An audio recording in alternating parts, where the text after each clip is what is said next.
Here to talk about how can publishers and developers maximize audio ad revenues, we have Paul Cranwell of AdTonos. Hello, do you have everything you need? Are we ready? Hi, everyone. Hi. Yes, thank you for coming to see us today. I want to talk to you about how to build and maximize audio ad revenues. Now, for a lot of you, you'll know that audio is pretty new. I'm going to cover off why audio. Why is audio so important? What's the current market for audio? Is it really worth it? Is it worth the time and the effort when there is so much money involved in video and display? What are the challenges that the gaming has in this for this better market and the ads and the CRMs? What's the solution to overcome the challenge and the prize? What is the prize? What's involved?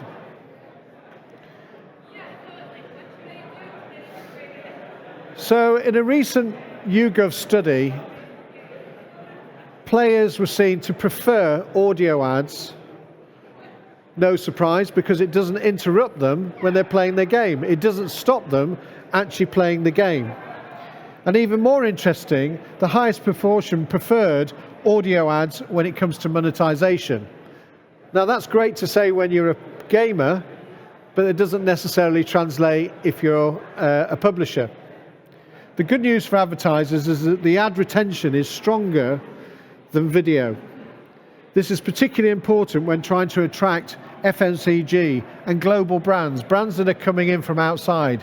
If you want brands, motor brands, travel brands, food brands, this is really important because they're looking for ROI. And for those of you who think mute is always on, well, 61% listen to music while they're playing a game on their phone.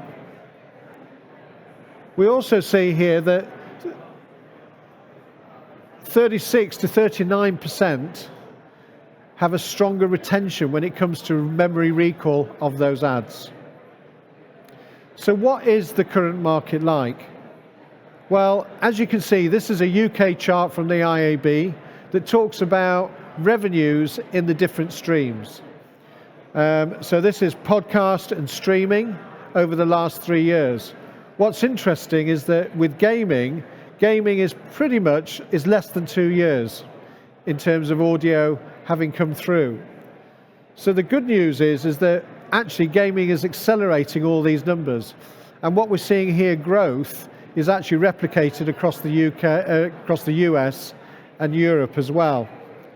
So it is a reflection that audio is in a good place and growing quickly. So what are the challenges? Well, as I said, audio is pretty new. It's new to the gaming industry, but actually, if you think about it, it's the oldest communication channel to man. So why is it so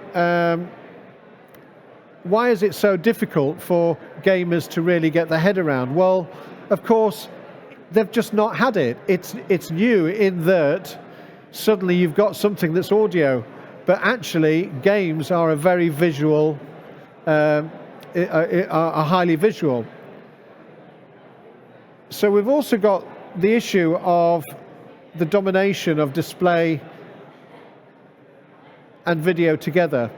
So now, how do we find ways of actually trying to make sure that audio can complement? And there are things that are being done. There is also little data. So the actual gaming industry is not providing much insight or data to the ad industry. So again, this is awkward because ad agencies want to see proof. They want data. Who are my people advertising to? So if we're going to attract those brands and actually encourage more third-party brands, this is really important. Reporting is therefore minimal.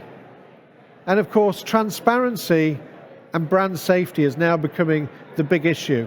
Everybody wants to know, is this really being delivered?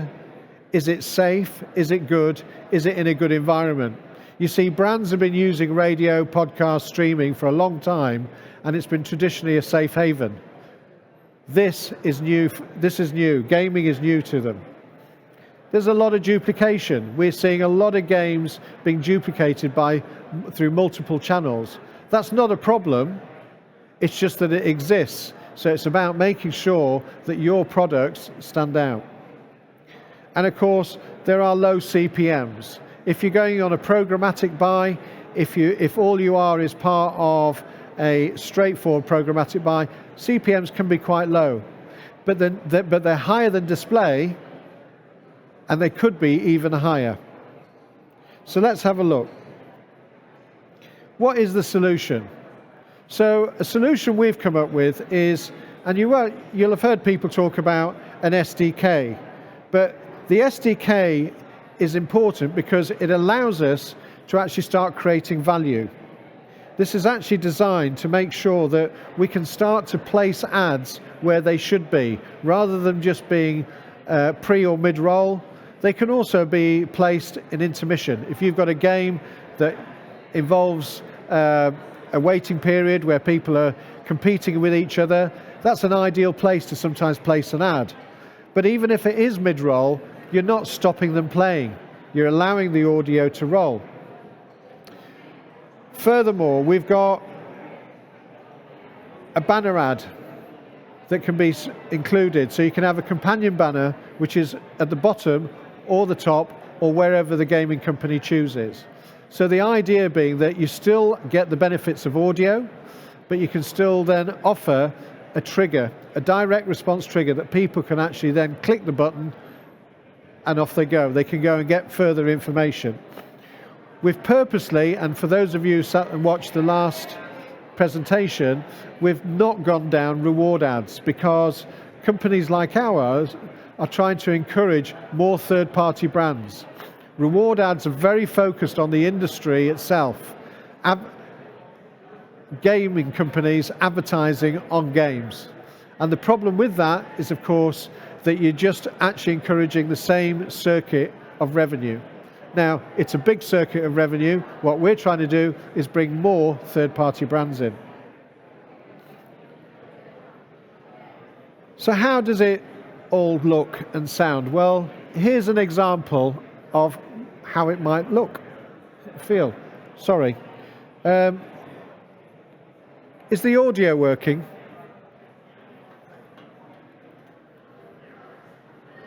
No? Okay, there you go. First technical hitch of the day. There should be an audio ad playing with this. We'll carry on. So where we have, with the SDK, we also have behavioral targeting built into this. This behavioral targeting allows us to actually, without using any first-party data, working with a company called Number 8, it's actually allowed us to identify the different lifestyles and behaviors of people. In this chart here, this is a volleyball game. So at the top there, you've got desk jobbers. At the very bottom, fitness fanatics, joggers, students or teachers, very low. So, if you were Uber Eats or Nike, who's going to be best off here? It's going to be Uber Eats, isn't it? Because, of course, these are people sat at their desk. They're people that are typically working on a computer. So straight away, it makes it easy for ads and brands to start making decisions. Oh, that's a good environment. They're the kind of brands we want to go with. On top of that, we can see what their situation is. Is this leisure? Is there a work? Interestingly, on here, you've got working out extremely low. Well, of course, it would be, wouldn't it? They're playing a volleyball game. But at the end of the day, it does just give evidence and insight and fact. And furthermore, we can see 91% are stationary. Well, I would hope so. They're playing a game. But interestingly, second one on there is in vehicle. Well, I hope it's not the person who's actually driving the car, and it's the passenger that's playing the game. But what this is all about is, this is about being able to get insight that we can then take to the ad industry to actually help build their confidence in gaming as a channel that is prime for them. And furthermore, it gives us insights. In this particular instance, we're able to see things like sports gamers are 10 times more likely to walk to work than players of shooter games. So this is helpful stuff, and this is helpful insight for brand agencies. They're twice as likely to be shooter games are twice as likely to be professional drivers than players of sporting games, and 3 times more likely to have an active job than players of RPGs, and so on. RPG players are 3 times more likely to be socialites than players of shooter games. Okay, so what? This is just could be useful. So you take that and you can draw it out across the industry. And importantly, when you can identify who these people are and what they're doing, it allows for elements of personalization. It means we can start to talk about great creative, because the better the ads are, the more you can charge for them.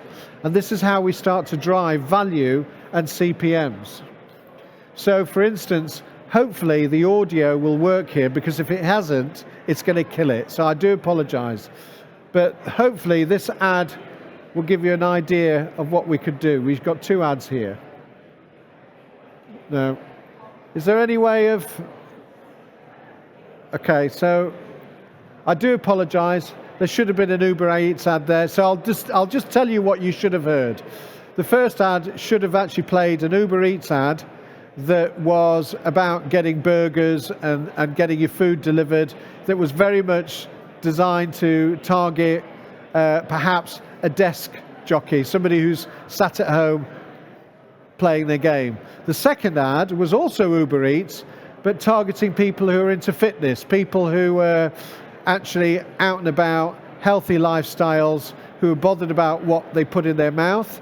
And again, this is about choosing, having the food that is healthy delivered to you. It could be the same campaign, just different versions targeting different people. Furthermore, there is the capability now to also create campaigns that can be targeted with different variants. So for instance, for different geos, you could actually have the same campaign running in different countries. And we've now got, there are systems that can actually deliver the same script in multiple languages relevant to the country they're going from, or even just mentioning the town. If you know where the cities that you're targeting, you can do versions, you can do hundreds of versions mentioning the town and area that they live in. The reality is, the more something feels relative to you, the more likely you are going to respond to it. So of course, with gamers wearing headphones, there's also another element that we're working on, which is to the encouragement of something called binaural ads. Binaural, think around surround sound. This is like 3D. Now these ads are starting to be used quite a lot within podcasting. And we know that the effect it gives, it's highly visual and gives a very memorable content. Now, again, for a lot of gamers are playing these games with their headphones on. So encouraging this better quality type of ad is going to help drive up your CPMs. And we know that this works because we look at people such as podcasts, and within podcast, if you just run a standard radio ad that has been programmatically purchased, you're probably going to get the lower CPM.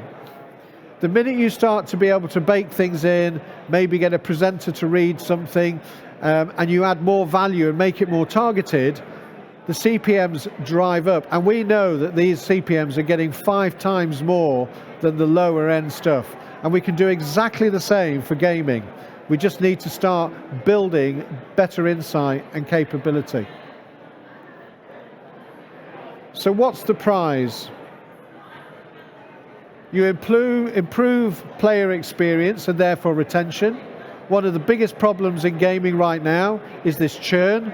People are getting fed up, too much ads that are blocking their game. They get fed up and they move on. It attracts more consumer brands, which has got to be good because that'll help to grow the industry. It expands the advertiser pool. And finally, drives up those CPMs and ad revenue. So in summary, audio ads have better recall than video. They improve user experience and retention. The SDK offers ad buyers complete safety in their buy. There's no worry about it not being delivered. Better ad insertion options can be added with display ads. It improves user experience, improves user retention, and drives up yield. Thank you. And sorry about the ads not playing. I do apologise. Thank you. Thank you, Paul. We've got a few questions, a few minutes for questions. So does anyone have any questions that they'd like to ask Paul about audio ads? I've got a question. I've got a couple of questions, actually, if that's all right. So that was interesting, really interesting, thank you, and some good data there about audio ads. So because they're non-intrusive and people are playing and the ads, how do you measure how successful they are? What's the call to action from an audio ad that you're able to track? So if you think about audio ads have been running on radio and podcasts for years already. So the majority of ads that are running are not direct response ads. Gotcha. And I think that's the key thing, is that there are ways of measuring. If you've got an SDK included, you can actually build in stuff. But the truth of the matter is, if you haven't got a banner you can click on, right, which you said you can. Yeah, we can do that with the SDK. If it's just to run programmatically, then it will be just like a radio ad. You would look for higher traffic on your website or whatever, but you probably wouldn't be so reliant on a specific call to action. Right. The other thing I had was I was really interested in the way that you can personalize the experience. Yeah. How granular can that get? If if a company has if a brand has booked an ad space through AdTonos, can they deliver almost an infinite number of variations of the ad for that to be delivered in that slot, or how does it work in terms of placement of variations? Well, I was talking to a guy who the company we would use, and they did a campaign in North America that was for 650 different cities for McDonald's. Right. And each one of the McDonald's ads had the city that it was being broadcast in separated. Right. And it's actually created through simulated voice, but actually the voice sounds really realistic. That's good, because I was going to say, did they record 650 versions of that? But no, that's... No, there you go. Yeah. That's good. No, that's really interesting. Here's a question here. I'll bring you the mic and then we can all hear. Yeah, hello, thanks for the speech. I was just wondering, you mentioned the SDK, so is that the SDK for Unity? It's built for all three, Unity, iOS and Android.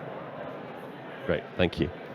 How are we doing for time? Does anyone else have a question for Paul over here? Well, what I suggest is, it can be obviously very difficult for people to speak up in front of everyone, and if anyone's like me, they'll probably get back and have a coffee and go, I wish I'd asked him. But you're around all day, I suppose. People can find you on Meet to Match. Yeah. Actually, we've actually got a couple of minutes before our next speaker comes along. Actually, would you mind giving us maybe a little bit of insight into your own background? How did you come to work at AdTonos? Have you got a second to tell us that? Because we've got a minute or two. Yeah, I can do. I've been in the audio industry for over 30 years. Most of it running radio station sales teams commercially. And then working in ad agencies, including specialist audio ad agencies. Right. Yeah. Okay, and that was your route into it, into game audio ads for games. Yes. Great. Well, look, thanks everyone. If everyone wants to take some questions to Paul about audio ads, then find him on the email was right there, or find him on Meet to Match. But for now, thank you very much, Paul.